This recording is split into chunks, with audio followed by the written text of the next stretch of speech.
நம்மளோட இப்போ team batting இருக்கிற ஃபார்ம்ல will Archer be able to penetrate the defence of Indian batters? அதுதான் இம்பார்ட்டன்ட் கொஸ்டின். டாஸ்ல ஏதாவது இங்கிலாந்து ஸ்ட்ராட்டஜி மாத்துவாங்கன்னு நினைக்கிறீங்களா? Will England stick to the same strategy of pitch conditions? Bumrah versus Root பார்க்கலாம் என்ன மாதிரியான ஒரு கான்டெஸ்ட் இருக்குன்றது. Dear audience, welcome back. We are going to cover the preview of the third test. Lords, India have really come back strong into the test series.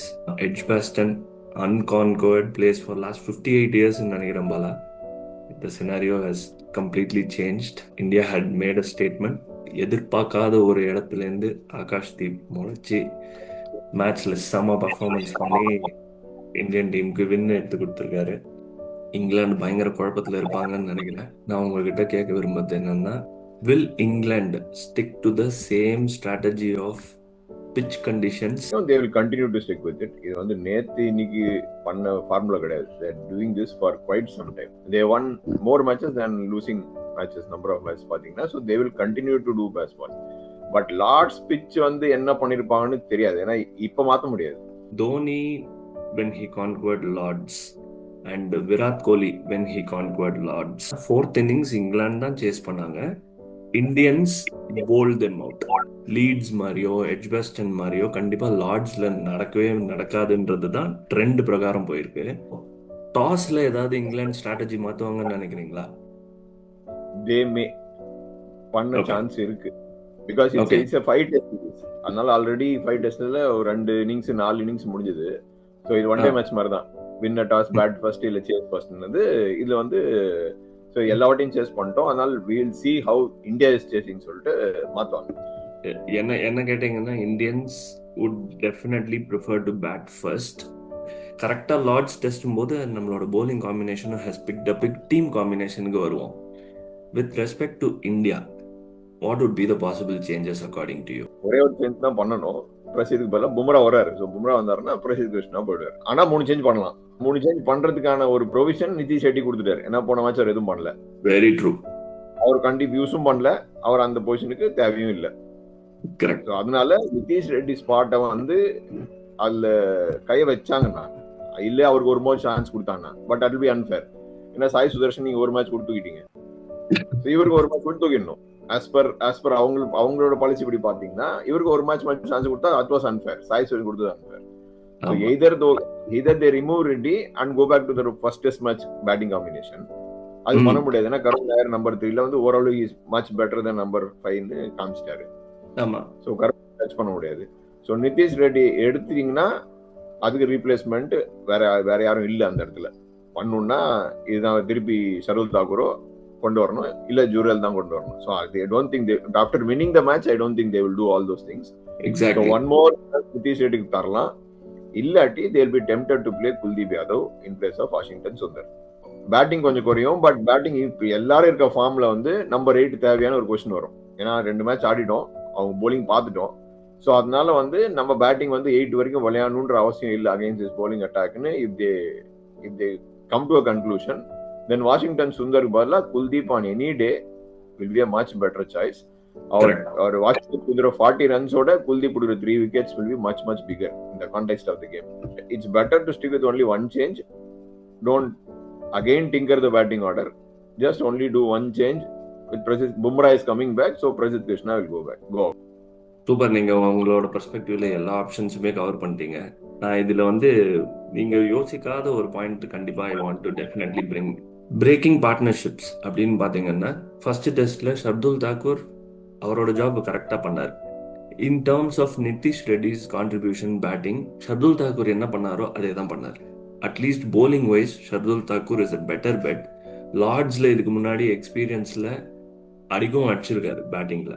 So in terms of plugging the gaps, என்னோட playing லெவன்ல Shardul Thakur comes back in place of Nitish Reddy and Prasidh moves out, Bumrah comes in. இந்த 2 changes தான் பண்ணுவாங்கன்னு நான் விருப்பப்படுறேன். But நீங்க சொன்ன மாதிரி there are too many options. 20 wickets எடுக்கிறதுக்கும் ஸ்ட்ராங்கா போகலாம் பேட்டிங் கான்ஃபிடன்ஸ் வச்சு. இல்ல இந்த ஆல்ரவுண்டர்ஸ் வச்சு தான் பார்ட்னர்ஷிப் நாங்க பில்ட் பண்றோம், மிடில் ஆர்டருக்கு இதுதான் கிளிக் ஆகுது அப்படின்னா Three fast bowlers can actually do the job for you. Bumrah, Akashdeep, Siraj peak ஃபார்ம்ல இருக்காங்க. குல்தீப் நிஜமா அவசியமா இல்லையான்றத டீம் ஸ்ட்ராட்டஜி என்ன பண்றாங்கன்றத நம்ம வெயிட் பண்ணி தான் பார்க்கணும். Kuldeep depends on the pitch. Kuldeep வந்து இந்த பிட்ச் திருப்பி ஃபிளாட் இருந்தா தான் குதிச்சுப்பாங்க தவிர இல்லாட்டி they will keep Kuldeep for the 4th test match. Oval நடக்குதுன்னு நினைக்கிறேன். ஸோ அங்கெல்லாம் Very it true. Much Lord's. So அதனால லார்ட்ஸ் ட்ரை பண்றது ரொம்ப கம்மி chances. Sundar will keep Yes. His place. Nitish Reddy place வந்து they can change. Right. England team combination Jofra ஆர்ச்சர்னு பயமுறுத்திட்டு இருக்காங்க. What is your take? Sir எந்த புது பவுலர் வந்தாலும் there will be a difference. The Archer முன்னாடி 2 வருஷத்துக்கு முன்னாடி bowling போட்ட ஆர்ச்சர் வந்து இப்ப ஆமா. இருக்கிற bowling போற 4 பவுலரோட நல்ல bowler. Proven bowler. Proven commodity. அவர் அந்த ஃபார்ம்ல இருப்பாரான்னு மட்டும் தான் டவுட். நம்மளோட இப்போ டீம் பேட்டிங் இருக்கிற ஃபார்ம்ல will Archer be able to penetrate the defense of Indian batters? அதுதான் இம்பார்ட்டன்ட் கொஸ்டின். விக்கெட் எப்படி இருக்கு? நம்ம ஃபர்ஸ்ட் ஆடணும்னா விக்கெட் ஜூசி விக்கெட்ல மேட் ஹென்ரி எடுத்தார் நியூசிலாந்து பெங்களூர்ல. ஆமா. அந்த மாதிரி. அதனால வந்து ஜஃபர் ஆச்சு யார் வேணா எடுக்கலாம். அந்த கண்டிஷன் தான் மெயின். மோர் தென் டெஸ்ட் மேட்ச்ல வந்து நீங்க என்னதான் ஸ்கில் ஃபார்ம் எல்லாம் இருந்தா கூட இந்த condition is against you is very difficult. First innings green டாப்பா தான் இருக்க போகுதுன்றது தான் என்னோட ப்ரெடிக்ஷன். கிட்டத்தட்ட இந்த Australia south Africa WTC finals என்ன ஆச்சோ அதே மாதிரி தான் பேட்டர்ன் போகும்னு நான் நினைக்கிறேன். Jamie Smith and Rishabh Pant 2 பேரோட விக்கெட் கீப்பர் பேட்டிங் காம்பினேஷன் இந்த சீரீஸ்ல it is really light and up the ஸ்பிரிட்ஸ்ன்னு சொல்லுவேன் நான். பயங்கரமா ஆடுறாங்க. அவர் நம்பர் 5 வரணும். ஸ்டோக்ஸ் இருக்க ஃபார்முக்கு அவர் நம்பர் 5 வரணும். Very valid point. அவங்க 2 பேரும் வந்து எந்த அளவுக்கு மிடில் ஆர்டர்ல கான்ட்ரிபியூட் பண்றாங்களோ பிக் டைம் மேட்ச் அந்த அளவுக்கு எந்த டீமுக்கு ஸ்வே ஆகுதுன்றதையும் நம்ம பார்க்க போறோம். What you think about Jamie Smith as a batter? டெக்னிக்கும் நல்லா இருக்கு பாலா, சூப்பரா ஆடுறாரு. Anybody scoring a century in test cricket against international team வந்து சும்மாலாம் அடிக்க முடியாது. கரெக்ட். ஒரு மேட்ச் அடிச்சா பரவாயில்ல. he has whenever he has played even before for England also he is a potential big match player இல்ல பிக் பிளேயர்னு எல்லாருமே பார்த்தோன்னே தெரியுது. பண்ட் மாதிரி they have got a person for another 3 to 5 years டெஃபினட்டான்னு தோணுது. Very very sure. அவரும் ஒரே தப்பு தான் பண்ட் பண்ண மாதிரி 2 6 3 3 6 போறாரு. அது டெஸ்ட் கிரிக்கெட்ல போக அவசியம் கிடையாது. அது வந்து they should little bit think about test cricket. ஒரு ஏன்னா நேத்து கூட பாருங்களேன் அவர் நின்று தானே சேவ் பண்ணிருக்கலாம். Very true. இல்ல அந்த சேவ்ன்ற மென்டாலிட்டிலேயே அவங்க ஆடல பாலா. அவங்க ஆடல. அதான் சொல்றேனே அவங்க அடிச்சாங்க. அவரும் அடிச்சுதான் அவுட் ஆனாரு. ஓக்ஸும் அடிச்சுதான் அவுட் ஆனாரு. 2 பாலும் அடிக்க வேண்டிய பாலே கிடையாது. they decide to block they could have blocked also. so அதனால ஜேமி ஸ்மித் வந்து போன மேட்சும் அடிச்சு அவுட் ஆனாரு. அடிச்சு அவுட் பிரச்சனை கிடையாது. நீங்க ஒரு 6 அடிச்சுட்டு திருப்பி ஒரு அடுத்த ஓவர் அடிக்கலாம்.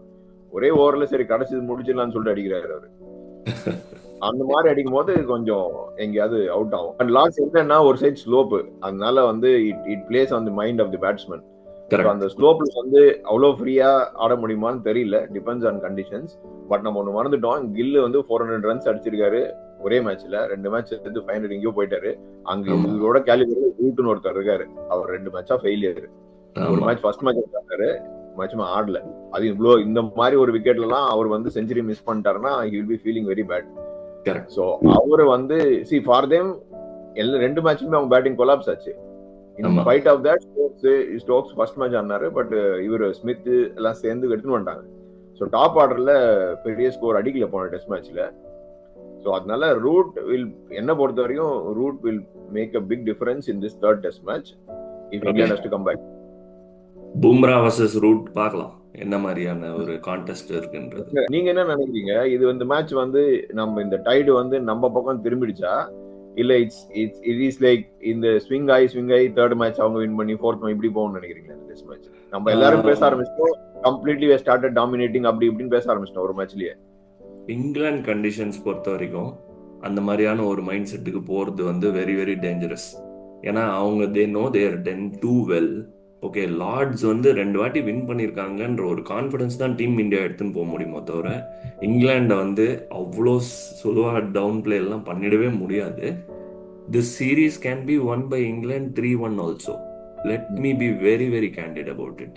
அவங்க வந்து காம்பினேஷன்ஸில் ஒரே ஒரு சேஞ்ச் தான் பண்ணுவாங்க. போன மேட்சுக்கும் ஃபர்ஸ்ட் மேட்சுக்கும் செகண்ட் மேட்சுக்குமே சேஞ்சஸே பண்ணலை அவங்க.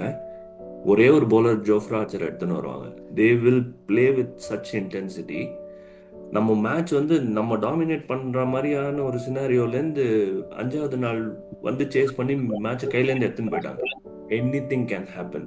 அந்த அளவுக்குலாம் மொமெண்டம் ஷிஃப்ட் இருக்கு இந்தியாவுக்கு. எப்படின்னா ஆகாஷ் தீப்பை எப்படி டேக்கிள் பண்ணணுன்ற பயங்கர ஸ்ட்ராட்டஜிஸ்ல இப்போ இங்கிலாந்து இன்வால்வ் ஆயிருப்பாங்க. Siraj is a proven commodity at Lord's. 17 wickets is not a joke. So அவரும் லார்ட்ஸோட நீங்க சொன்ன அதே அந்த ஸ்லோப் கண்டிஷன்ஸ்ல யூட்டிலைஸ் பண்ற bowler தான் அவரு. உள்ள வர பால் எல்லாம் பயங்கரமா யூஸ் பண்ணுவாரு. என்ன ஒரு advantage, they decided to keep a green top. இப்போ கொஞ்சம் சேவ் பண்ண ஆரம்பிச்சிருப்பாங்க. ஏன்னா Correct. பும்ரா வரான்னு பும்ரா அண்ட் ஆகாஷ் தீப் அண்ட் சிராஜ் தான் கொஞ்சம் யோசிப்பாங்க. ஏன்னா ஆகாஷ் கண்டிப்பா. Deep was not expected from their திங்கிங்ல இருந்திருக்க மாட்டாரு. So Correct. அதனால ஒரு கிரீன் போடலாம், ஒரு பும்ரா வச்சு மேனேஜ் பண்ணலாம் அப்படின்னு கிரீன் டாப் கொஞ்சம் மனசுல வச்சிருந்தாங்கன்னா ஆமா. நேத்தே போய் கிராஸ் பண்ண ஆரம்பிச்சிருவாங்க. வேண்டாப்பா இது. இன்னொன்னு இதெல்லாம் டே 1க்கு மாத்திரம்தான் விஷயம். ஆமா. ஒன்ஸ் தி பட் சன் டே ஒன்ல ஸ்டார்ட்ஸ் மேட்ச் முடியும். பீட்டிங் லார்ட்ஸ்ல பட் டே ஒன் சூப்பரா ஆடலாம் பேட்டிங். ஆடலாம், பட் டே ஒன்ல மேட்ச் முடியும் சான்ஸ் இருக்கு. நியூசிலாந்து டூர்ல வந்துட்டோம். டே ஒன்ல ஒரு கொலாப்ஸ் ஆச்சுன்னா அதுக்கப்புறம் அது ஆமா திருப்பி செகண்ட் ரெக்கார்ட் பண்றது கஷ்டம். எக்ஸாக்ட்லி. ரெக்கார்ட் பண்றது அதனால இட் கேன் ஹேப்பன் எனிவே. நீ மேட்சை வந்து நீ விட்டு பிடிக்கிற மாதிரியான ஒரு சினாரியோ எல்லாம் பண்ணவே முடியாது. இந்த வீடியோ உங்களுக்கு பிடிச்சிருந்ததுன்னா ஆடியன்ஸ் லைக் பண்ணுங்க, ஷேர் பண்ணுங்க, சப்ஸ்கிரைப் பண்ணுங்க சேனலுக்கு. We will again catch up. Thanks for joining in Bala today.